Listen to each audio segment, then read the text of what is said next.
Everyone, greetings for the day. Doctor Anu from Punjab. ये case एक 24 साल की अनमैरिड लड़की का है जो अपने मदर के साथ मेरे पास frequent UTI urinary tract infection के लिए आए। पेशेंट ने मुझे बताया कि साल में 2-3 बार ये प्रॉब्लम मुझे हो जाती है और 2-3 साल से उन्हें ये प्रॉब्लम आ रही थी कि हर साल 2-3 बार दिक्कत आती ही आती है। तो पेशेंट ने मुझे बताया कि वो एलोपैथी मेडिसिन यूज़ कर रहे थे। जो पेशेंट थी वो ग्रेजुएट थी और घर पे ही रहते थे, कोई जॉब वगैरह नहीं करते थे। Patient was talking to me in English though I was speaking in Punjabi. मेरे ही टाउन के पेशेंट थे, बहुत ही अच्छी वेरी इम्प्रेसिव इंग्लिश वो बोल रही थी और बहुत अच्छे से बात कर रही थी। उन्होंने मेरे को बताया कि डॉक्टर साहब, जब भी मुझे प्रॉब्लम आती है तो मुझे कोई भी अच्छा नहीं लगता, बस मन होता है कि मैं अपने कमरे में अकेली बैठी रहूं, अकेली रहना पसंद करती हूं। तो मैंने पूछा कि इस बार आपने होम्योपैथी का कैसे सोचा। तो उन्होंने मेरे को बताया कि होम्योपैथी मेडिसिन वो पहले भी लेना चाहते थे, लेकिन उनके घर से मेरा क्लिनिक दूर होने के कारण वो नहीं आ पाए।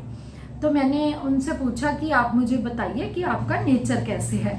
तो उनके मदर ने बताया कि डॉक्टर बहुत ज़्यादा गुस्से वाली है, जरा जरा सी बात को महसूस कर लेती है और बहुत ज़्यादा गुस्सा करती है। कभी कभी तो इसको इतना गुस्सा आता है कि छाती पीटने लग जाती है कि मैं और इसके फादर बात करते हैं कि आगे इन फ्यूचर जब इसकी शादी हो जाएगी तो कैसे इसकी आगे अपने ससुराल में निभेगी। This is the case. Please analyze the case, then we will discuss the rubrics.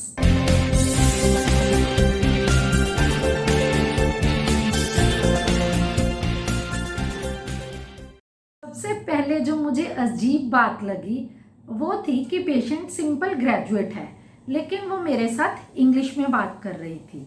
दो she was also Punjabi and I am also Punjabi. ऐसा नहीं है कि मैं उसकी बात समझ नहीं सकती थी। तो मुझे हैरानी हुई, एक आध सेंटेंस या एक दो बीच में सेंटेंस हम या पेशेंट बीच में बोलते हैं, लेकिन मुझे अजीब लगा। मैं जो भी कुछ पूछती थी तो पेशेंट सारा जो उसका जवाब था वो इंग्लिश में दे रही थी। इसीलिए मैंने उनसे पूछा कि उनकी क्वालिफिकेशन क्या है। तो सबसे पहला रूब्रिक मैंने लिया speech foreign tongue in talking in other language other than our mother tongue. हमारी जो मदर टंग है पेशेंट की और मेरी वो पंजाबी है। हम फॉरेन टंग कब यूज़ करते हैं? जब हमने किसी के साथ ऐसे बंदे के साथ कम्युनिकेट करना हो जो हमारी भाषा को समझता नहीं है। यहाँ पर मैं पंजाबी बोल रही थी, लेकिन मेरा patient throughout the case taking English ही बोल रहा था, जो मेरे लिए एक अजीब बात थी। And the second rubric was company aversion to desire for solitude. जैसे पेशेंट ने बताया कि जिन दिनों में उनको ये प्रॉब्लम होती है तो उसे कोई भी अच्छा नहीं लगता, तो वो अकेले अपने रूम में जाकर रहना पसंद करती हैं। जब मैंने उन्हें पूछा क्या होम्योपैथी, हमारा टाउन एक छोटा टाउन है, तो पेशेंट ने बोला कि क्लिनिक दूर, आपका क्लिनिक दूर था। तो मैंने रूब्रिक लिया delusion and large distances are. Patient मेरे पास पहले भी आना चाहते थे, लेकिन उन्हें मेरा क्लिनिक दूर नजर आ रहा था। अगला रूब्रिक कंसिडर किया गया ऑफेंडेड इजीली। जो उसके मदर ने बताया कि जरा सा भी कुछ कह दो तो ये खफा हो जाती है, छोटी छोटी बात पे बहुत गुस्सा करती है और अपने आप को गुस्से में पीटना, छाती पीटना शुरू कर देती है। ये रूब्रिक जहां पर भी हमें मिले, पेशेंट हाथ से माथा स्ट्राइक कर रहा है या छाती स्ट्राइक कर रही है, तो ये रूब्रिक बहुत काम का रूब्रिक होता है। तो यहाँ पर मैंने लिया स्ट्राइकिंग हिमसेल्फ चेस्ट हिज। तो जब मैंने रिपर्टराइज किया ये रूब्रिक तो मेरे पास कैम्फर दवा निकली।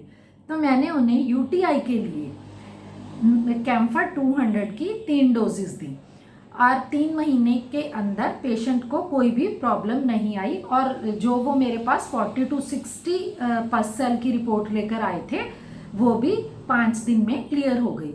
लेकिन उसके बाद उन्हें 1 साल में एक बार ये दिक्कत आई, तो फिर उन्होंने मेरे पास दोबारा आए। तो मैंने, क्योंकि मुझे लगा था कि ये मेडिसिन बिल्कुल ठीक मेडिसिन है, तो मैंने उन्हें सैक्लेक दिया और ज़्यादा पानी पीने के लिए बोला। तो पेशेंट ने उस टाइम ना तो कोई रिपोर्ट करवाई थी, उन्हें हल्की बर्निंग थी, तो दोबारा मेडिसिन रिपीट नहीं की गई। Thank you everyone.